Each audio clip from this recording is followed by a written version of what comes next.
Have you ever felt eyes on you? Not just a passing glance, but something heavier, lingering. A gaze that sits just at the edge of your awareness, making the hairs on your neck rise before you even understand why? That feeling had haunted me for months before I noticed the signs. The bathroom door cracked open when I was sure I'd closed it. My silk robe folded the wrong way. And then the scent, my favorite perfume, reserved for anniversaries and rare dinners out, faintly trailing through the bedroom, though I hadn't touched the bottle in over a year. It all seemed harmless. Little mistakes. Maybe I was just tired, forgetful. But then came that night. It was 2:37 a.m. I remember because the blinking red digits of the alarm clock felt burned into my vision. I woke up parched, the kind of thirst that drags you out of bed despite exhaustion. The house was quiet, save for the hum of the old refrigerator and the occasional creak of the oak floorboards.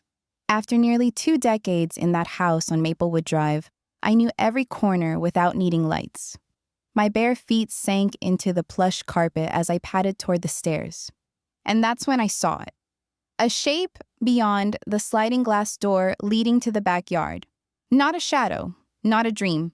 Standing perfectly still under the pale glow of the security lights was Liam Carter, my adopted son. But he wasn't looking out at the yard. He was staring directly at me. For one horrifying second, our eyes met through the glass. And then, he vanished. I stood frozen at the top of the stairs, my fingers gripping the banister so tightly my knuckles ached. My heart thundered against my ribs, but I didn't scream. I didn't even call for Michael, my husband, who was fast asleep upstairs. Because what held me there wasn't just fear of Liam. It was something far worse. The dreadful realization that this wasn't the first time. How many nights had he stood there like that, watching, waiting? I kept it to myself. I told no one, not even Dr. Keller, my therapist, because something more dangerous than fear was growing inside me, something I didn't yet have the courage to name.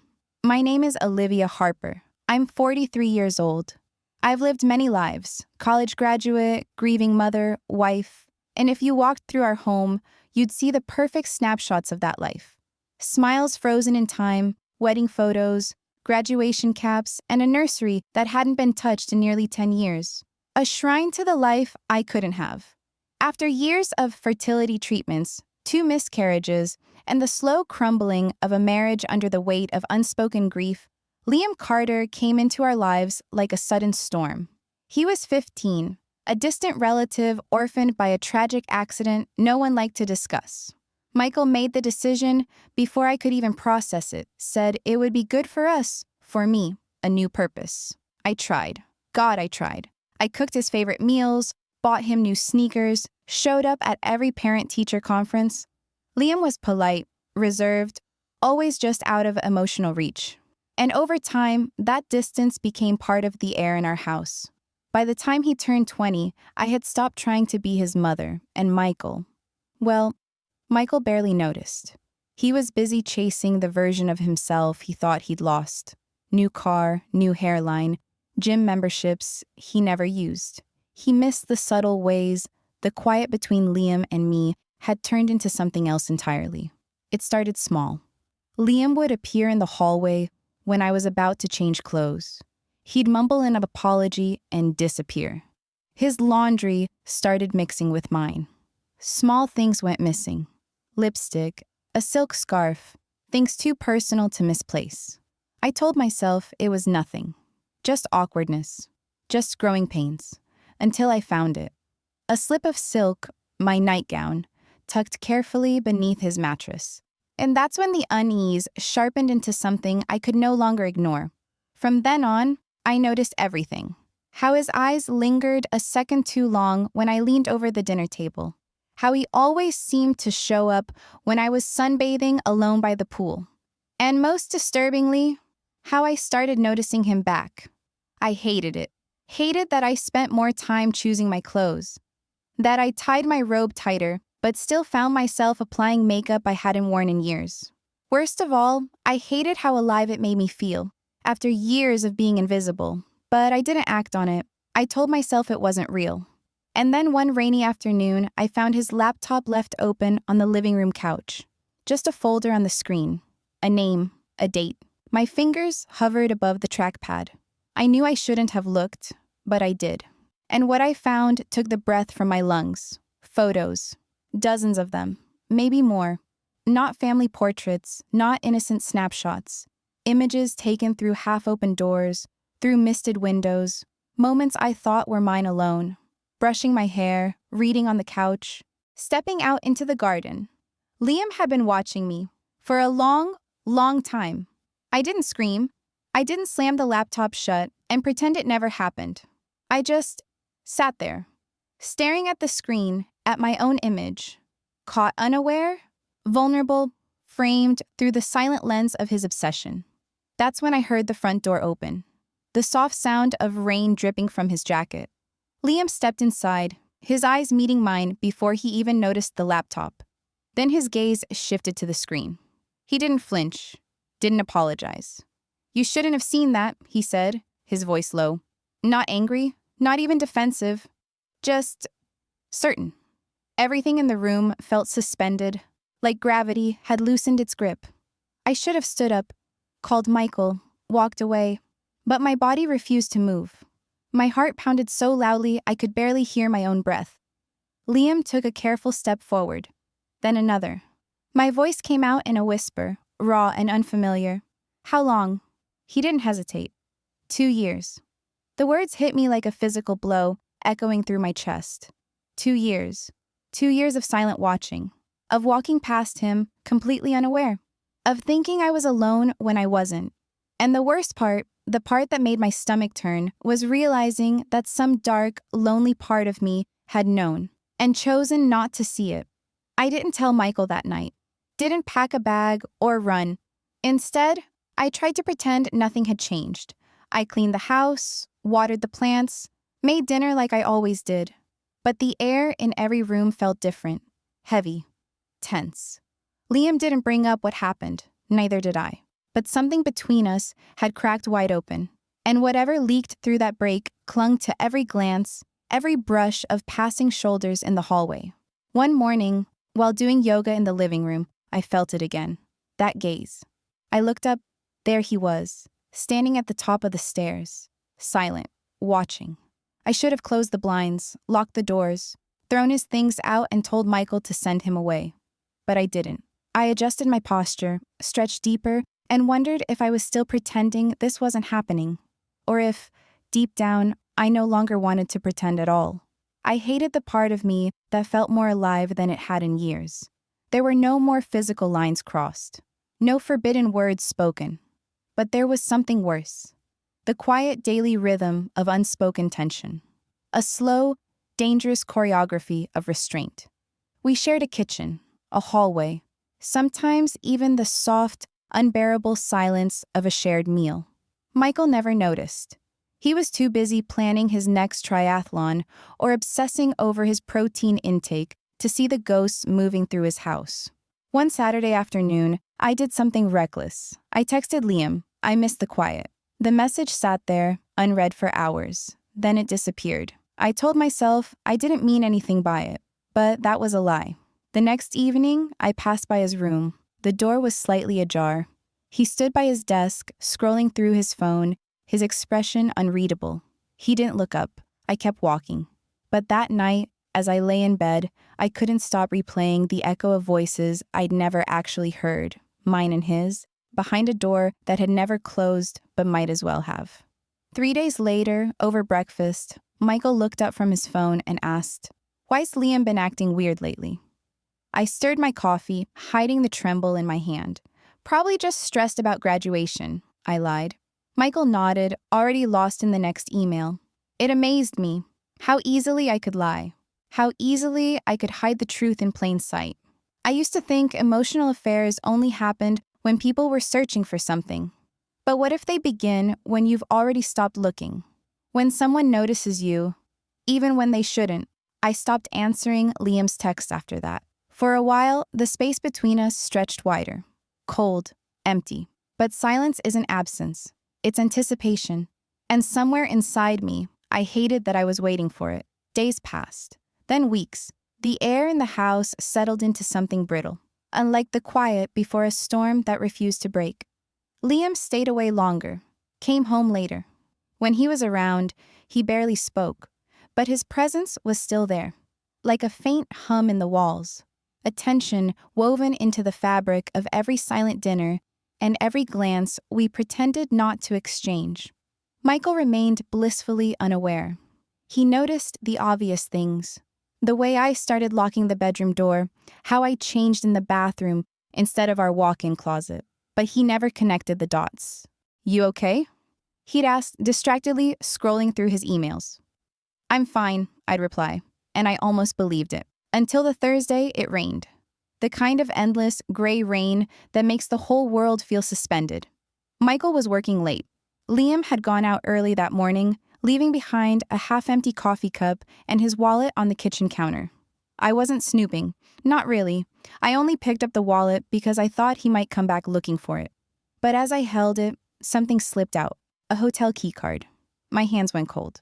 I stared at it, the tiny rectangle of plastic burning against my palm. A dozen possibilities raced through my mind.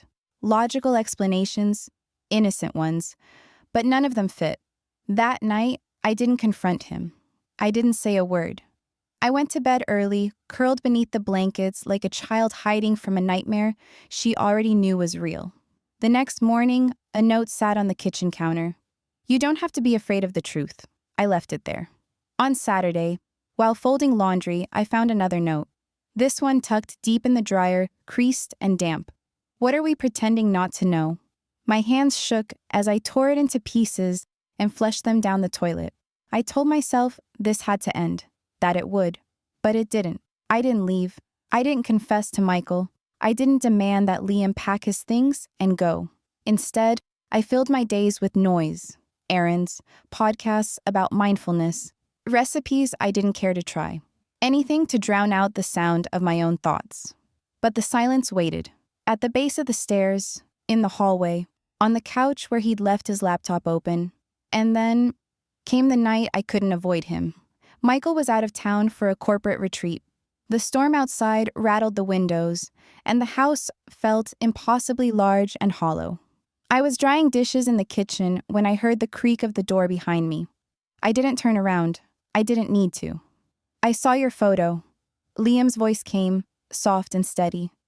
My pulse roared in my ears. "You shouldn't be here," I whispered, staring at my own reflection in the window above the sink. "I live here," he answered simply. I turned then, slowly. He stood just inside the doorway, rain still clinging to his jacket, his eyes fixed on me like I was the only thing in the world worth looking at. We stood there, the space between us charged and electric, heavier than any words we could have spoken. "I never meant to make you feel unsafe," he said, his voice so calm it made my skin prickle. I nodded, though I wasn't sure if I believed him. "If you want me to go, just say it." He reached into his jacket pocket and set a small flash drive on the counter between us. "Everything. All of it. You can do what you want with it." I stared at the tiny piece of metal, so small, yet it felt impossibly heavy. I should have said the words. Yes. Go? Leave. But nothing about this was easy anymore. I picked up the drive. "I'll think about it," I said. Liam nodded, turned, and disappeared down the hallway. That night, I didn't sleep. I sat at my desk, the flash drive resting in the center like a silent confession. I wondered if deleting everything would make it all disappear, or just bury it deeper. By dawn, I still hadn't made a choice, because some truths aren't meant to be deleted. They're meant to be faced. I didn't open the flash drive. Not that day, not the next. Instead, I placed it in the nightstand drawer, right beneath the journal I hadn't written in for years. And there it sat, like a ticking bomb with no timer, waiting for a moment I wasn't sure would ever come. Life, in its cruel way, carried on. I made breakfast, answered emails, smiled politely at Michael when he returned from his trip, and asked how the house had been. "Quiet," I told him. He laughed, kissed my cheek, and went back to checking his phone, never noticing the way my hands trembled when they weren't holding something. Liam kept his distance after that. He stayed out longer, ate less, spoke hardly at all. The air between us no longer thrummed with tension. It echoed with finality. For a while, I believed that was the end. I was wrong. 2 weeks later, it happened. Michael stood in the kitchen, his face pale, his mouth slightly open like he'd forgotten how to breathe. In his hand was a printed photo. "Olivia," he said, his voice strained, uneven. "Why was this on Liam's cloud backup?" I felt the blood drain from my face before I even looked. The photo, God, I knew that photo. It was of me, curled up in bed, the bed sheets tangled around my legs, my back turned to the camera, vulnerable, alone. It was the same one Liam had left on my pillow months ago. Michael flipped the photo over. "There are 37 others," he said quietly, "and videos, audio recordings. You didn't know?" The lie was there, halfway up my throat, but it died before it could escape. Because how do you explain the unexplainable? How do you tell the person you once loved more than anything that you saw the fire and chose to stand in the smoke? I couldn't answer. Michael's eyes filled with something deeper than hurt, devastation. "Tell me this isn't what I think it is," he whispered. I opened my mouth, but no words came. Without saying another thing, he turned and walked out of the room. I heard the sharp scrape of the mantle as he pulled our wedding portrait down and placed it face down on the shelf. Then he left. No yelling. No dramatic confrontation. Just silence. That night, I sat at the dining table alone. The photographs were scattered across the surface like evidence in a crime I wasn't even sure how to name. Liam's car was still in the driveway. Part of me thought he'd run. Instead, he walked through the front door as if nothing had happened. Calm, steady. His eyes settled on mine, then drifted to the photos spread across the table. "You told him," he said, his voice flat. "I didn't have to," I whispered. His eyes lingered on me for a moment longer, the smallest flicker of something. Regret? Relief? I couldn't tell, crossing his face. "So what happens now?" I didn't have an answer. We didn't speak again that night. Michael didn't come home. The days that followed unraveled quickly. Michael filed for a separation before the week was over. I didn't fight it. I didn't ask for the house or the car or the vacation fund we'd been building for a future that no longer existed. I just asked for space. By the end of the month, I moved into a one-bedroom apartment above a laundromat on Lincoln Avenue. The floor creaked when I walked. The walls whispered other people's lives through thin vents. It wasn't much, but it was mine. Liam never contacted me. At first, I thought that was mercy, but silence, I learned, is never empty. It holds echoes of choices made, of glances held too long, of moments that pretended to mean nothing but left scars all the same. 6 months passed before I saw his name again. A package arrived at my apartment with no return address. I almost didn't open it. I stood there for several minutes, the weight of it foreign and familiar at the same time. Inside, I found things I thought were lost forever. My missing pearl earring. The silk nightgown I had convinced myself had vanished in the move. And then, at the bottom, a photo, but not of me. It was of Michael standing alone in the backyard of our old house, staring at the spot where the hammock used to hang. The one we bought on our honeymoon, the one we always promised we'd replace, but never did. On the back, in Liam's unmistakable handwriting, a single line, "This is what you did to him." My knees gave out before I even realized I was falling. I sat on the cold, hardwood floor, the photo clenched in my hands like it could disappear if I let go. But it didn't. It stayed. Everything stayed. The guilt, the regret, the memories of glances I should have turned away from, of silences I should have filled with truth instead of denial. A few weeks later, I ran into Michael at the farmer's market. He looked older, thinner. There was gray in his beard and a hollowness in his eyes I had never seen before. We didn't hug. We didn't smile. He stood there beneath the soft morning drizzle, the scent of fresh apples and rain hanging between us like the ghost of something long gone. "I loved you more than anything," he said quietly. "I know," I whispered back. "I'm sorry." He nodded once, his lips pressed tight, then walked away. And I stood there, unmoving, with the weight of his words settling on my shoulders like a coat I didn't have the strength to take off. That night, for the first time in months, I opened the nightstand drawer and pulled out the flash drive. I sat at my desk, the city sounds outside barely muffled by thin apartment walls. And I watched. Every photo, every video, every audio recording, my voice, soft and unaware, my movements captured in the vulnerable quiet of moments I believed were mine alone. Not because I needed to relive it, but because I needed to finally face it. Every time I told myself this isn't real, and yet still acted like it was. I took a deep breath and deleted the entire folder. Then, I stood in front of the bathroom mirror. No makeup. Hair tied back. The fine lines around my eyes deeper than I remembered. I lifted my phone, took a photo, and posted it. This is who I am without you.